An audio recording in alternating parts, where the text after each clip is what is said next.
چنانچہ میں آپ کو ایک عجیب واقعہ سناتا ہوں۔ ایک انگریز عورت تھی جو ریٹائرڈ لائف گزار رہی تھی، یعنی 65 کی ایج کی تھی۔ وہ ایک مرتبہ اپنی گاڑی پر دوسرے شہر جا رہی تھی تو اس کی گاڑی کا ٹائر پنکچر ہو گیا۔ اس نے گاڑی کو ایک طرف سڑک کے پل کیا، باہر نکل کے دیکھا تو ٹائر پنکچر تھا۔ اب وہ عورت ذات تھی، اس کے اندر تو اتنی طاقت نہیں تھی کہ وہ بڑی گاڑی کا ٹائر خود بدل سکے۔ ٹائر ہلانا جلانا ہی اس کے لیے مشکل تھا، اور گاڑی بڑی 4x4 تھی۔ چنانچہ وہ کھڑی ہو گئی کنارے پہ سڑک کے، اور دوسری جو کاریں گزر رہی تھیں ان کو اس نے ہاتھ سے روکنا چاہا تاکہ کوئی اس کی مدد کر سکے، مگر ہائی وے ایسا تھا کہ تیز گاڑیاں آ رہی تھیں اور جا رہی تھیں اور کوئی رکنے کو تیار ہی نہیں تھا۔ حتیٰ کہ سخت دھوپ کے اندر اس کو پسینہ بھی بہت آیا اور وہ بہت پریشان بھی تھی، اور گاڑی کوئی رک ہی نہیں رہی تھی۔ کوئی 1 گھنٹہ انتظار کرنے کے بعد ایک نوجوان لڑکے نے جو 20-25 سال کی عمر کا تھا، 25 سال کی عمر کا، اس نے گاڑی روکی اور اس نے پوچھا کہ آپ کیوں یہاں کھڑی ہیں؟ اس نے کہا کہ میری گاڑی کا ٹائر پنکچر ہو گیا ہے، اگر آپ میری ہیلپ کر دیں تو آپ کی مہربانی ہوگی۔ اس نے کہا بہت اچھا۔ چنانچہ وہ لڑکا اپنی گاڑی سے باہر نکلا اور آ کے اس نے ٹائر کو دیکھا۔ اس نے یہ بھی دیکھا کہ یہ عورت اتنی دیر سے دھوپ کے اندر کھڑی ہے اور اس کو پسینہ آیا ہوا ہے، اور اس کا چہرہ دھوپ کی جلن کی وجہ سے سخت یعنی سرخ ہو گیا ہے۔ تو اس نے جب دیکھا کہ وہ عورت اتنی تکلیف کاٹ چکی ہے تو اس لڑکے نے اس عورت کو کہا کہ آپ ایسا کریں، آپ میری گاڑی کی فرنٹ سیٹ پہ جا کے بیٹھ جائیں، میری گاڑی کا اے سی چل رہا ہے، آپ اے سی میں بیٹھیں گی تو آپ کی یہ گرمی ختم ہو جائے گی، اور میں اتنا اسٹرانگ ہوں کہ میں اکیلا اس ٹائر کو بدل سکتا ہوں، میرے بارے میں وری نہ کریں۔ چنانچہ پہلے تو اس عورت نے کہا نہیں میں آپ کی ہیلپ کروں گی، اس نے کہا مجھے ہیلپ کی ضرورت نہیں ہے، میں اکیلا یہ کام کر سکتا ہوں۔ تو وہ بوڑھی عورت آ کے اس کی گاڑی میں فرنٹ سیٹ پہ بیٹھ گئی۔ اب وہ فرنٹ سیٹ پہ بیٹھی ہوئی ہے اور ایئر کنڈیشنر کی ٹھنڈی ہوا اس کو لگ رہی ہے، تو اس کا پسینہ ختم ہو گیا، جو دھوپ کی تکلیف تھی وہ ختم ہو گئی، اور وہ عورت دیکھ رہی ہے سامنے ونڈ سکرین سے کہ وہ لڑکا اکیلا اس کی گاڑی کا ٹائر بدل رہا ہے۔ وہ بڑی حیران تھی، یہ کتنا اچھا نوجوان ہے کہ جو اکیلا اتنا وزنی ٹائر اٹھا رہا ہے اور اس کو یہ تبدیل کر رہا ہے۔ اس نے دل میں سوچا کہ میں اس لڑکے کو ٹائر تبدیل کرنے پر $500 انعام دے دوں گی۔ چنانچہ جب لڑکے نے ٹائر تبدیل کر دیا، اس نے آ کے بتایا کہ اس کو کہ بڑی اماں میں نے ٹائر بدل دیا ہے، اب آپ اپنی گاڑی چلا کے جا سکتی ہیں۔ عورت نے اپنی جیب سے $500 نکالے اور اس کو دیے کہ اچھا یہ میری طرف سے تم انعام کے طور پہ لے لوں۔ اس لڑکے نے جواب دیا کہ نہیں میں انعام نہیں لوں گا۔ اس نے کہا کیوں؟ لڑکے نے جواب دیا It is objective of my life to help others. It is objective of my life to help others. When I help someone, I feel happy. تو جب لڑکے نے یہ کہا تو اس بوڑھی عورت کے دل و دماغ میں یہ جو سینٹینس تھا یہ لکھا گیا۔ اب وہ اپنی گاڑی چلا کے اپنے گھر کی طرف جا رہی ہے اور اس فکرے کو بار بار وہ ریپیٹ کر رہی ہے کہ اس بچے نے کتنی اچھی بات کی۔ It is objective of my life to help others. When I help someone, I feel happy. بس میرے لیے اتنا ریوارڈ کافی ہے۔ اب اتنی دیر میں اس بوڑھی عورت نے محسوس کیا کہ اس کو بھوک لگی ہوئی ہے۔ اس نے کہا اچھا جو قریبی ریسٹورنٹ آئے گا میں اس پہ اتر کے کھانا کھاؤں گی اور پھر آگے سفر کروں گی۔ چنانچہ ریسٹورنٹ آیا، وہ بوڑھی عورت اتری اور ریسٹورنٹ میں کھانے کے لیے گئی۔ جب ویٹریس اس کا کھانا لے کے آئی تو بوڑھی عورت نے دیکھا کہ وہ ویٹریس پریگننٹ تھی، اور تقریباً اس کے پریگننسی کے کوئی 8 مہینے گزر چکے تھے، یعنی اس کے پیٹ سے جسامت سے اندازہ ہوتا تھا کہ بچے کی ولادت کا وقت بہت قریب ہے۔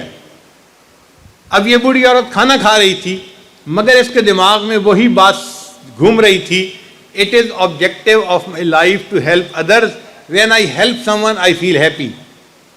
اب جب اس نے اس ویٹریس کو کہا کہ میرے لیے پیپسی لاؤ، میرے لیے فلاں لاؤ، اور وہ لڑکی اس پریگننسی کی حالت میں کام کر رہی تھی، تو اس کے ذہن میں خیال گیا کہ میں ریٹائرڈ لائف گزار رہی ہوں، میرے بینک اکاؤنٹ میں کئی لاکھ ڈالر موجود ہیں جو مجھے ملے تھے ریٹائرمنٹ کے، اور یہ لڑکی اس حالت میں بھی مزدوری کرنے پہ، کام کرنے پہ مجبور ہے، تو اس کا مطلب ہے کہ اس کے فائنینشیل حالات اچھے نہیں ہیں، ورنہ تو اس کو گھر میں آرام کرنا چاہیے تھا اس حال میں۔ چنانچہ وہ ویٹریس جب نیکسٹ ٹائم آئی تو اس نے اس سے پوچھا کہ تم چھٹی کیوں نہیں کر لیتی، تمہاری پریگنینسی کا وقت قریب ہے۔ اس نے کہا ہاں 1-2 ہفتے کے بعد میرے بچے کی ولادت ہو جائے گی، مگر میرا خاوند نوکری کرتا ہے اور اس کی تنخواہ اتنی زیادہ نہیں ہے، اور جو ہاسپٹل ہے اس میں $5000 اس ڈیلیوری کیس کے لگتے ہیں، تو میں نے سوچا کہ کچھ دن میں بھی مزدوری کر لیتی ہوں، تو کچھ پیسے میں جمع کر لوں گی، کچھ میرا خاوند جمع کر لے گا، تو ہم مل کے ہوٹل جو ہاسپٹل ہے اس کے بل پے کر سکیں گے، اس لیے میں کام کرنے پہ مجبور ہوں۔ جب اس لڑکی نے یہ بتایا تو اس عورت کے دل میں ہمدردی پیدا ہوئی کہ میرے لیے $500 تو کوئی حیثیت نہیں رکھتے، تو اس کو کیا یہ $5000 میں ہی نہ کیوں ہدیہ دے دوں۔ اس نے اپنا چیک بک نکالی اور $5000 کا چیک لکھا اور ایک لفافے میں ڈال کے اس ویٹریس کو دیا، اس کو کہا کہ یہ میری طرف سے انعام ہے، تم اسے یہاں نہیں کھول سکتی، گھر جا کے کھول لینا اس لفافے کو۔ اس نے کہا بہت اچھا، اس نے اس لفافے کو اپنی جیب میں ڈال لیا۔ اب یہ ویٹریس جب اپنے گھر گئی تو اس کا خاوند بزنس ٹرپ پہ گیا ہوا تھا، وہ واپس آ چکا تھا، چنانچہ ویٹریس نے کھانا بنایا ہوا تھا، میاں بیوی دونوں مل کے کھانا کھا رہے تھے۔ کھانے کے دوران میاں بیوی آپس میں بات کرنے لگے کہ اب ڈیلیوری میں کتنا ٹائم رہ گیا ہے اور ہمیں ہاسپٹل کے بل کے لیے ارینجمنٹ کر لینی چاہیے۔ تو لڑکی نے بتایا کہ آج ایک عورت آئی تھی کھانا کھانے کے لیے اور اس نے آج مجھے ایک انعام بھی دیا۔ تو خاوند نے پوچھا کیا انعام دیا؟ اس نے کہا وہ میری جیب میں لفافہ موجود ہے، میں لاتی ہوں۔ لڑکی اپنی جیب سے لفافہ لے کے آئی اور اپنے خاوند کو پکڑا دیا۔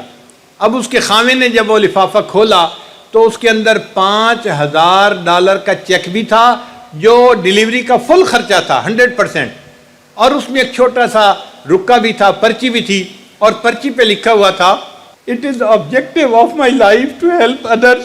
When I help someone I feel happy." یہ وہی بوڑھی عورت تھی کہ جس کے ٹائر کو اس نوجوان نے بدلا تھا، اور اس نوجوان کی بیوی کو اس بوڑھی عورت نے $5000 کا چیک انعام میں دیا تھا۔ What goes around comes around۔ ہم خیر خواہی دوسرے کے ساتھ کریں گے، اللہ تعالیٰ ہمارے ساتھ خیر خواہی کا معاملہ فرمائیں گے۔ ہم ایمان والے ہیں، کلمہ پڑھنے والے ہیں، ہمیں اللہ نے دنیا میں وسائل دیے ہیں، دنیا کے اندر طاقت دی ہے، صحت دی ہے، نعمتیں دی ہیں، ہم کیوں نہیں دل میں یہ عہد کرتے کہ ہم معاشرے کا ایک ایسا فرد بن کر رہیں گے جس کے دل میں سب کا درد ہوگا، ہم ہر ایک کے لیے تڑپیں، ہر پریشان حال بندے کی پریشانی کو اپنی پریشانی کے سمجھے۔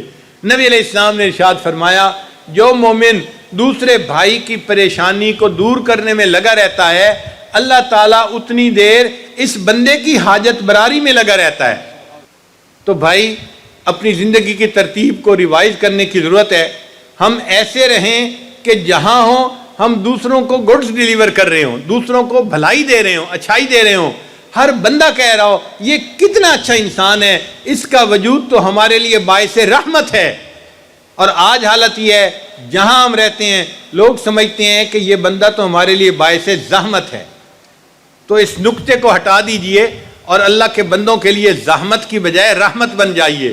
قرآن مجید نے فرمایا وَأَمَّا مَا يَنْفَعُ النَّاسَ فَيَمْكُثُ فِي الْأَرْضِ، اور جو انسان دوسروں کی نفع رسانی کے لیے کام کرتا ہے اللہ اس کے قدم زمین میں جما دیتے ہیں۔ قدم زمین میں جمانے کا کیا معنی؟ اس کو رزق بھی اچھا دیتے ہیں، عزت بھی دیتے ہیں، تبھی تو قدم جمتے ہیں، ودن تو قدم ہوا میں ہوتے ہیں۔ تو اللہ تعالیٰ ہمارے قدم جمائیں گے اگر ہم دوسروں کے کام آئیں گے۔ اللہ تعالیٰ ہمیں ہمدردی کرنے والا دل عطا فرمائے اور دوسروں کے غم کو اپنا غم سمجھنے والا اللہ تعالیٰ دل عطا فرمائے۔ وآخر دعوانا ان الحمد للہ رب العالمین۔